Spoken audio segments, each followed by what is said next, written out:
창세기 46장 4절부터 34절을 가지고 말씀드리겠습니다. 4절에 나도 너와 함께 이집트로 내려갔다가 라고 했습니다. 하나님께서 야곱과 함께 이집트로 내려가셔서 돌봐주시겠다고 하셨습니다. 하나님의 돌봐주심은 이집트에서 자손이 번성하는 것으로 나타났습니다. 또 이집트에서 탈출하게 하여 구원해 주셨습니다. 사실은 하나님께서 요셉도 돌봐주셨습니다. 이미 하나님은 이집트에서 일하고 계셨습니다. 하나님은 이 세상 어디에서나 일하십니다. 우상들 중에는 특정 지역에서만 일한다고 합니다. 용왕은 바다에서, 산신은 산에서만 능력을 나타냅니다. 우리 하나님은 어디에나 일하십니다. 그래서 예수님은 예배 장소가 중요한 것이 아니라 예수님을 알고 예배하기만 하면 된다고 하셨습니다. 예수님께서 재림하실 때에도 특정한 장소에 있어야 할 것이 아닙니다. 어디에서나 동시에 재림하시는 예수님을 뵐 수 있습니다.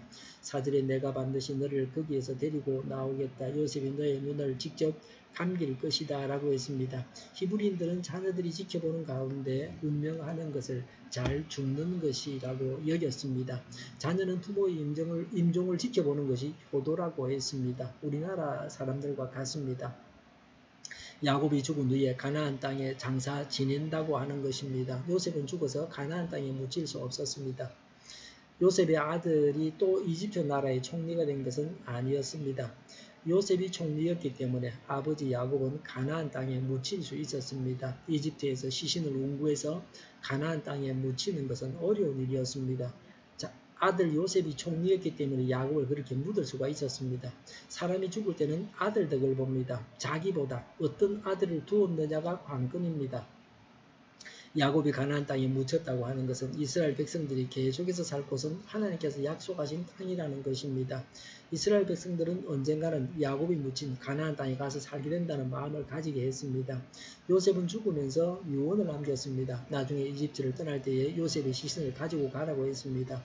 요셉이 이집트 총리를 했지만 이집트 사람이 아니라 이스라엘 사람으로 살았다 하는 것을 단적으로 보여주고 있습니다. 물과 기름이 섞이지 않는 것처럼 하나님의 백성들은 이 세상에 속한 자가 아닙니다. 이집트 생활은 얼마 동안 나그네로 머무는 곳에 불과했습니다. 이 세상은 잠시 머무는 곳입니다. 영원한 세상이 기다리고 있습니다. 잠시 머물 세상에 영원히 살 것처럼 모든 것을 다 투자하고 사는 자는 어리석은 바보입니다. 하나님께서 우리 믿는 자들에게 영원한 천국을 주시겠다고 약속하셨습니다. 영원한 하나님의 나라를 바라면서 살아가야 합니다. 하나님은 야곱의 시신이 가나안에 묻힌다고 하셨습니다. 야곱의 시신도 살던 곳 이집트에서 가나안으로 옮겨지게 된다는 것입니다. 하나님의 인도를 따라서 떠나가야 합니다. 우리는 떠나는 훈련을 해야 합니다. 실제로 야곱은 자기 자녀들과 손자들과 손녀들 곧 모든 자손들을 다 거느리고 이집트로 갔다고 했습니다.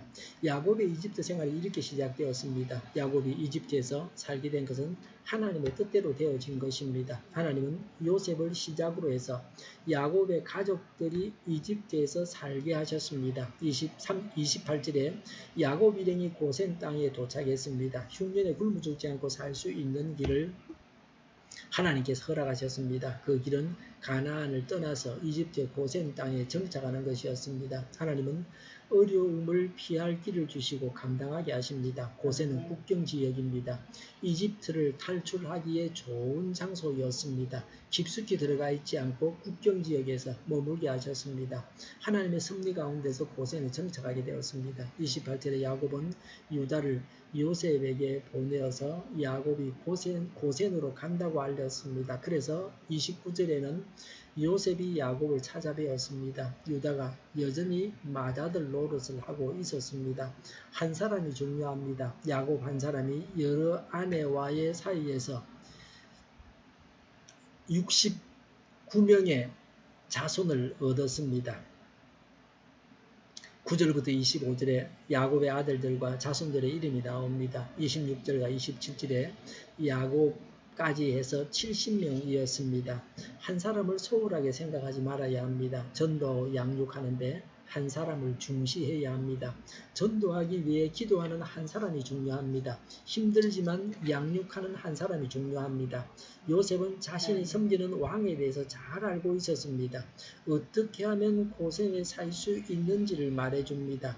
왕이 어떻게 물을 것이며 뭐라고 대답해야 하는지를 알려주었습니다. 우리가 세상에서 섬겨야 할 상사에 대해서 잘 알아야 합니다. 세상도 알아야 합니다. 그래야 세상에서 잘 대처하게 됩니다. 우리의 주인 되시는 하나님에 대해서 잘 알아야 합니다. 말씀과 기도로 하나님을 알아가야 합니다. 예수님을 마음 중심에 모시고 하나님의 인도를 따라서 살아가야 합니다. 기도하겠습니다. 예수님을 마음 중심에 모시고 성령님의 인도를 따라서 살아가게 하여 주시옵소서. 우리 동일교회가 만군을 지배하게 하여 주시옵소서. 예수 이름으로 명하노니 모든 병만은 물러가고 몸의 모든 부분들을 온전하게 될지어다. 신유의 기적을 베푸셔서 지금도 저희의 질병을 고쳐주시옵소서. 저희와 교회와 이 나라의 민족을 불쌍히 여겨주시옵소서. 독재정권의 문을 저고 평화 통일을 이루게 하여 주시옵소서. 전쟁 위험이 사라지게 하시며 북한의 핵 문제를 해결하여 주시옵소서. 신앙의 자유를 늘 누리며 살게 하여 주시옵소서. 하나님의 대적하는 세력들이 바로 망하게 하여 주시옵소서. 국회가 하나님 기뻐하시는 법만을 만들게 하시며 대통령이 영을 내릴 때에 하나님이 기뻐하시는 영을 내리게 하시고 반성경적인 모든 법과 내규와 령들이 없어지게 하여 주시옵소서. 지진이 일어나지 않게 하시며 출산율이 올라가게 하시며 에너지 정책 또 재활용금 정책을 제대로 세워서 집행하게 하여 주시옵소서. 늘 맑은 공기를 마실 수 있게 하여 주시옵소서. 막힌 길이 하루속히 뚫려지게 하여 주시옵소서. 복음이 사고를 걸게 하여 주시옵소서. 오늘도 성령님을 따라서 차고 넘치는 삶, 복된 삶을 살게 하여 주시옵소서. 감사와 찬양을 주님께 돌려드리며 예수님의 이름으로 기도하옵나이다. 아멘.